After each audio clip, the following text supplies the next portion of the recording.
Welcome to Shukla study point. आप सभी का स्वागत है आपके अपने YouTube channel Shukla study point में। मैं शिवम शुक्ला आप सभी दोस्तों का हार्दिक स्वागत करता हूं। आज की वीडियो के माध्यम से हम लोग चर्चा करेंगे बीए चतुर्थ सेमेस्टर के सिलेबस के बारे में। आप बीए द्वितीय वर्ष में हैं, थर्ड सेमेस्टर का पेपर दे चुके हैं। अब आप ये सोच रहे हैं कि हमको क्या पढ़ना है, तो अगर आप पॉलिटिकल साइंस आपका सब्जेक्ट है तो आपको चौथे सेमेस्टर में वेस्टर्न पॉलिटिकल थॉट पढ़ना होता है।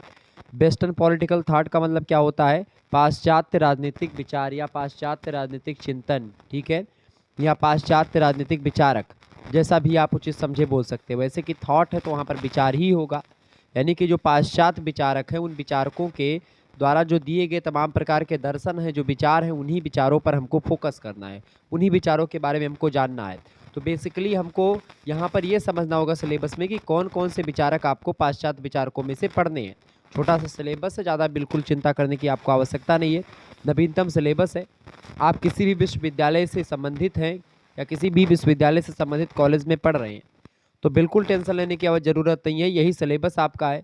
पेपर पैटर्न जरूर आपका अलग अलग विश्वविद्यालयों का अलग अलग हो सकता है, लेकिन सिलेबस सभी का सेम ही है, और जिसमें आपको वेस्टर्न पॉलिटिकल थॉट के बारे में पढ़ना होगा। और अब की बार कुछ नए तरीके से मैं आपको पढ़ाने का प्रयास भी करूंगा। तो वेस्टर्न पॉलिटिकल थॉट की बात की तो इसके सिलेबस के बारे में हम लोग जानने का प्रयास करेंगे। सभी विश्वविद्यालयों के लिए यही सिलेबस है, ध्यान रखिएगा इस बात को।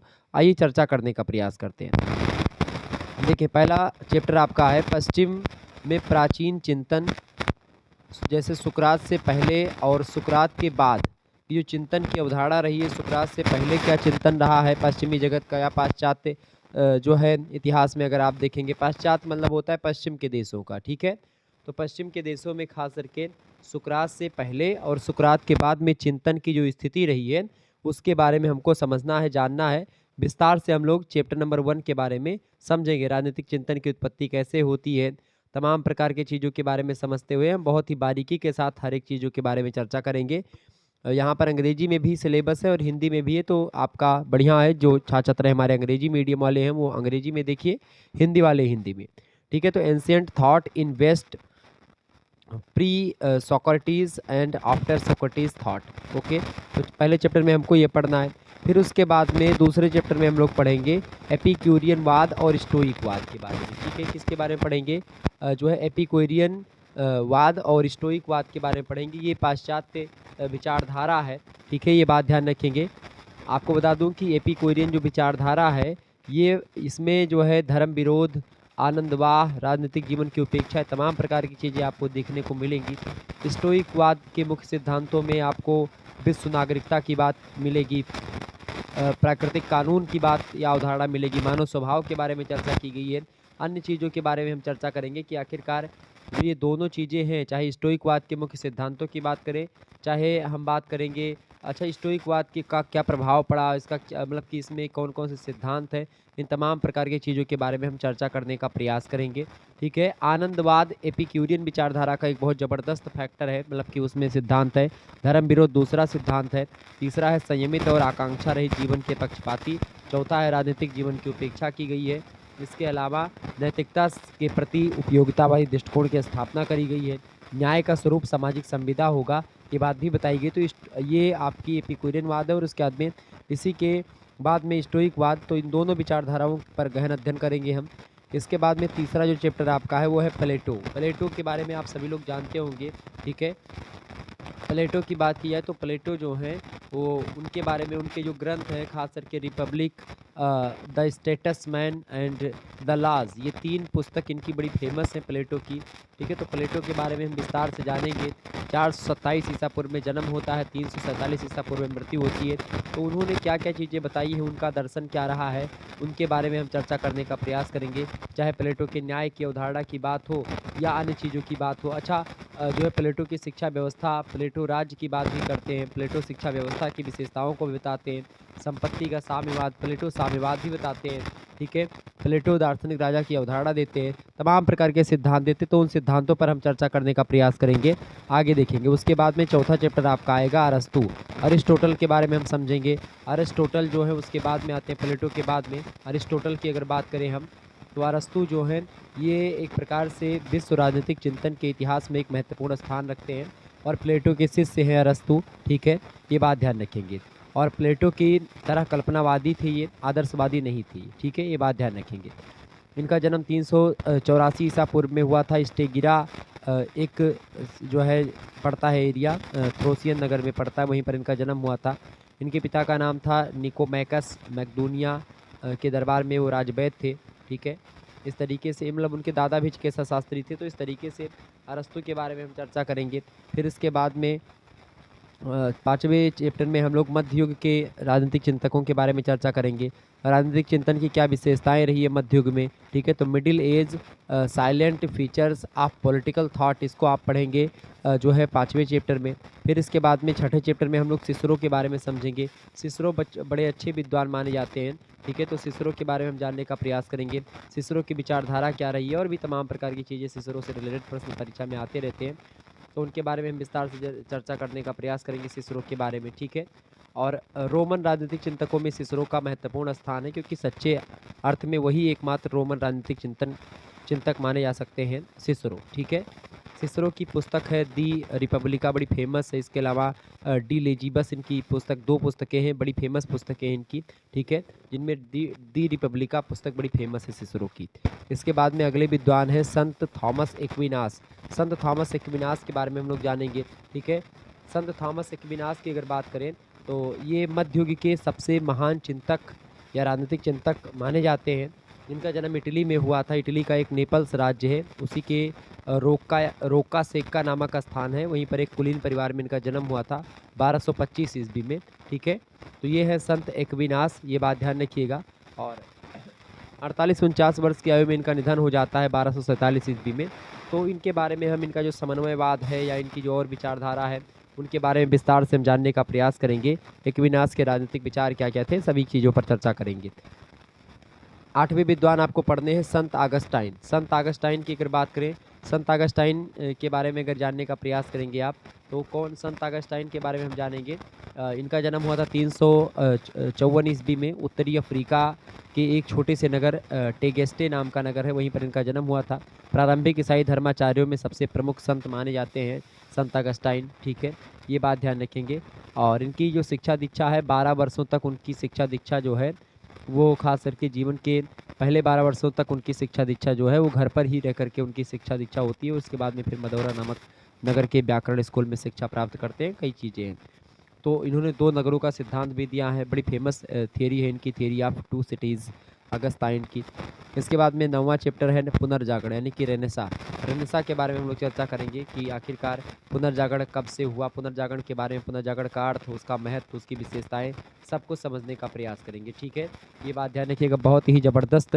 जब कुस्तुनतुनिया पर अधिकार हो जाता है, खास करके कुस्तुनतुनिया का पतन होता है धीरे धीरे। ठीक है, उसके बाद में आप देखते हैं कि पुनर्जागरण जो है शुरू हो जाता है। पुनर्जागरण का महत्व भी, तो तमाम प्रकार की चीज़ों के बारे में हम जानेंगे इसमें। आगे देखेंगे अगला क्वेश्चन है, मतलब अगला चैप्टर आपका आएगा 10वां चैप्टर, जिसमें आप चर्च राज्य सत्ता संघर्ष और उसका राजनीतिक चिंतन पर क्या प्रभाव पड़ता है। चर्च और राज्य का जो सत्ता संघर्ष, चर्च और राज्य के बीच में जो सत्ता को लेकर के संघर्ष चल रहे थे, उन संघर्ष के बारे में हमको पढ़ना है। और उसका राजनीतिक चिंतन पर क्या प्रभाव पड़ा, क्या इफेक्ट पड़ा, उसके बारे में जानेंगे। The church state controversy and its effect on political thought, ये चैप्टर हम पढ़ेंगे 10वें चैप्टर के अंतर्गत। 11वें चैप्टर में हम लोग पढ़ेंगे आधुनिक राजनीतिक चिंतन के बारे में। आधुनिक राजनीतिक चिंतन में अगर बात करें तो मैकियावेली का नाम पहले आता है। मैकियावेली की अगर बात की तो इसको आधुनिक युग का शिशु भी कहा जाता है। मैकियावेली की अगर बात करें तो इनका जन्म हुआ था इटली के जो है पुनर्जागृति आंदोलन में अग्रणी नगर फ्लोरेंस एक नगर है, वहीं के एक सामान्य परिवार में 1469 ईस्वी में इनका जन्म होता है। ठीक है, ये बात ध्यान रखिएगा। और ये अपने युग के शिशु या आधुनिक युग के शिशु कहे जाते हैं। बहुत ही विद्वान आदमी था मैकियावेली। ठीक है, इसके बारे में चर्चा करेंगे हम। इसके बाद में 12वें चैप्टर में हम लोग जॉन ऑस्टिन के बारे में समझेंगे, जॉन ऑस्टिन के बारे में जानेंगे, जॉन ऑस्टिन से रिलेटेड तमाम प्रकार के सिद्धांत जो उन्होंने दिए हैं उनके बारे में समझेंगे। ठीक है, और उसके बाद में हम लोग जीन बोंदा के बारे में जानेंगे। ठीक है, फिर उसके बाद में और आगे बढ़ेंगे, हम लोग थॉमस हॉब्स के बारे में समझेंगे। ठीक है, Thomas Hobbes, Ross, Rousseau, Locke, इन सभी के बारे में जानेंगे, क्योंकि ये सब बड़े विद्वान आदमी हैं। ठीक है, तो बोंदा के ऑस्टिन, इन सभी के बारे में आपको पढ़ना, ये सब जो है मध्य युग के हैं। बोंदा की अगर बात की जाए तो बोंदा जो है इनका जीवन बहुत उथल-पुथल और क्रांतिकारी परिवर्तन का समय था जब जीन बोदा आए थे। फ्रांसीसी दार्शनिक है जीन बोदा, 1530 ईस्वी में इनका जन्म होता है, ठीक है? ये बात ध्यान रखें। उस समय फ्रांस में गृह युद्ध चल रहा था, ठीक है? जिस समय इनका जन्म हुआ जीन बोदा का। थॉमस हॉब्स उसके बाद में आते हैं। थॉमस हॉब्स के बारे में हम लोग चर्चा करेंगे, उनके विचारों के बारे में जानेंगे। थॉमस हॉब्स, थॉमस हॉब्स वैसे तो इंग्लैंड के निवासी थे। इनका जन्म हुआ था 5 अप्रैल 1588 को। ब्रिटेन का एक नगर है मालमेसबरी, वहीं पर इनका जन्म हुआ था। एक पादरी परिवार में इनका जन्म हुआ था। बचपन से प्रतिभाशाली थे, अध्ययनशील स्वभाव के थे थॉमस हॉब्स, ठीक है? इसके बाद में हम लोग चर्चा करेंगे 15वें चैप्टर में। 15वें चैप्टर में हमको क्या पढ़ना है?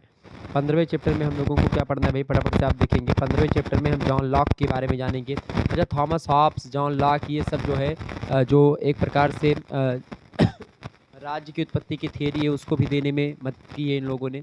जॉन लॉक की बात की है तो हॉब्स के बाद में ब्रिटिश राजनीतिक चिंतन में एक महत्वपूर्ण विद्वान आते हैं जॉन लॉक, ठीक है?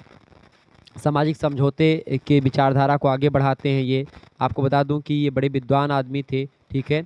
ओके, तो जॉन लॉक की अगर बात की तो इनका जन्म 1632 ईस्वी में हुआ था। ब्रिटेन की सामरसेट काउंटी के एक रिंगटन नामक स्थान है, वहीं पार्लियामेंट की ओर से लड़ने वाली सेना की कंपनी में एक अधिकारी थे, ठीक है? एक मेधावी छात्र भी हुआ करते थे, वहीं पर इनका जन्म हुआ था, ठीक है?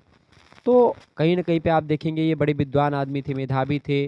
1658 ईस्वी से एमए की डिग्री भी उत्तीर्ण करते हैं, तो विद्वान आदमी थे जॉन लॉक। इसके बाद में अगला चैप्टर है आपका जीन जैक्स रूसो। रूसो तो बहुत ही विद्वान आदमी है, जीन जैक्स रूसो, ठीक है? ये भी एक प्रकार से अच्छा लॉक का मानव स्वभाव, हॉब्स का मानव स्वभाव ये सब पूछा जाता है। रूसो की बात की जाए तो रूसी जो है ये भी सामाजिक समझौता के सिद्धांत में अग्रणी भूमिका निभाता है, ठीक है? और दोनों लॉक और हॉब्स की विचारधारा दोनों को समन्वित करके ये सामाजिक समझौते के सिद्धांत को आगे बढ़ाते हैं। ये बात ध्यान रखें। इनका जन्म 28 जून को हुआ था 1712 ईस्वी में, जिनेवा में हुआ था, ठीक है? ये बात ध्यान रखेंगे, ओके? विद्वान आदमी है ये। आगे देखिए इसकी कई रचनाएँ बड़ी फेमस रचनाएँ हैं। द इमाइल इनकी एक शैक्षिक ग्रंथ है, बड़ा फेमस है। इसके अलावा और भी रचनाएँ इनकी जो है बड़ी फेमस लिखी गई। मानव स्वभाव पर अपने विचार दिए, प्राकृतिक अवस्था के बारे में बताया, सामाजिक समझौते का क्या कारण है उसको बताया। अब सामाजिक समझौते के सिद्धांत पर बड़े अच्छे तरीके से विश्लेषण करने का इसने प्रयास किया। समान इच्छा का सिद्धांत दिया रूसो ने। इसके अलावा सर्वसम्मति और बहुमत का प्रतीक है समान इच्छा, इस पर भी तर्क दिया। कई प्रकार की विचारधारा दिया है जीन जैक्स रूसो ने, ठीक है? ये बात ध्यान रखेंगे। और इसके बाद में अगला जो चैप्टर है वो है प्रबोधन युग और उदारवाद।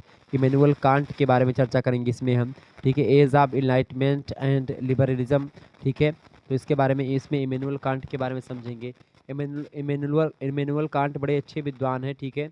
आप देखेंगे प्रबोधन आंदोलन के प्रवर्तकों में जैसे पेरीबेली हो गए, मॉन्टेस्क्यू है, वाल्टेयर है, रूसो हैं, दिदरो, इसके अलावा जॉन लॉक, ये सब लोग हैं जो कि प्रबोधन युग या फिर उदारवाद को आगे बढ़ाने में मदद करते हैं। अगस्त कॉम्ट है, एडम स्मिथ हैं, ठीक है? इमैनुअल कांट की बात की तो जर्मनी के पूर्वी प्रसा प्रदेश के अंतर्गत कोजिनबर्ग जो है कोजिनबर्ग नगर में घोड़े का साधारण साज बनाने वाले व्यक्ति के यहाँ पर इनका जन्म हुआ था 22 अप्रैल को 1724 ईस्वी में, ठीक है?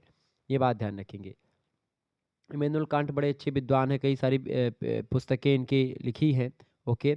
और कांट के विचारों से प्रभावित जो विचारक है उसमें जो है जुर्गन हर्बसमस और इसके अलावा जैक्स लेकन, जॉन रॉल्स, ये सब इसके कांट के जो है इस कांट से प्रभावित व्यक्ति हैं, ठीक है? ये बात ध्यान रखेंगे।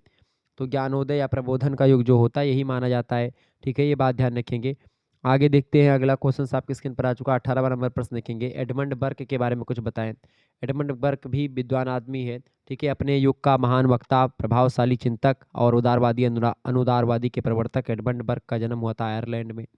आयरलैंड का एक प्रमुख नगर है डबलिन, वहीं पर 1729 ईस्वी में इनका जन्म होता है, ठीक है?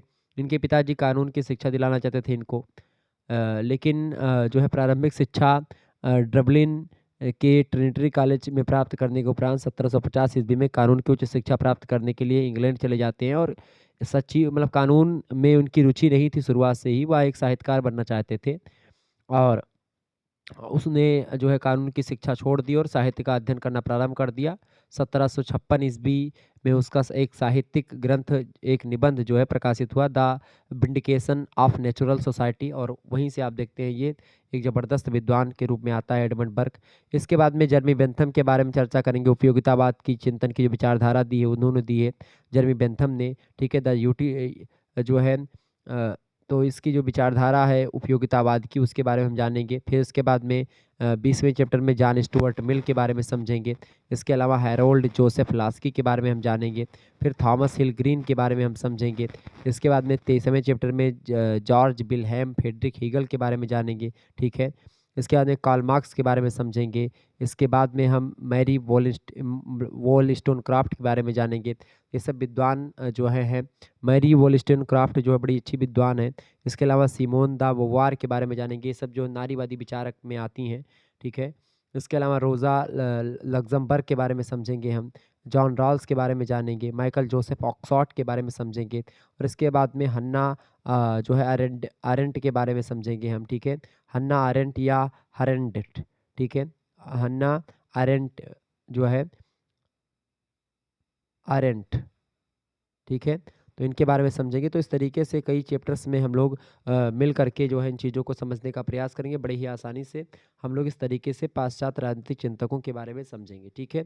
तो इस तरीके से हम लोगों ने सिलेबस को डिस्कस किया। मिलते हैं फिर नेक्स्ट वीडियो में, तब तक के लिए जय हिंद, जय भारत। आप सभी का बहुत बहुत धन्यवाद हमारे से जुड़ने के लिए। इसी प्रकार से अपना प्यार हमेशा बनाए रखेंगे। हर एक सब्जेक्ट का सिलेबस आपके समक्ष जल्द ही आ जाएगा। चाहे बात करी जाए प्राचीन इतिहास की, मध्यकालीन इतिहास की, हिंदी का तो आपके समक्ष आ ही चुका है। इसके अलावा और भी सब्जेक्ट का, अंग्रेजी का, संस्कृत का, ठीक है, ज्योग्राफी का, शिक्षा शास्त्र का, सभी का आएगा। ओके, धन्यवाद। मिलते हैं फिर नेक्स्ट वीडियो में।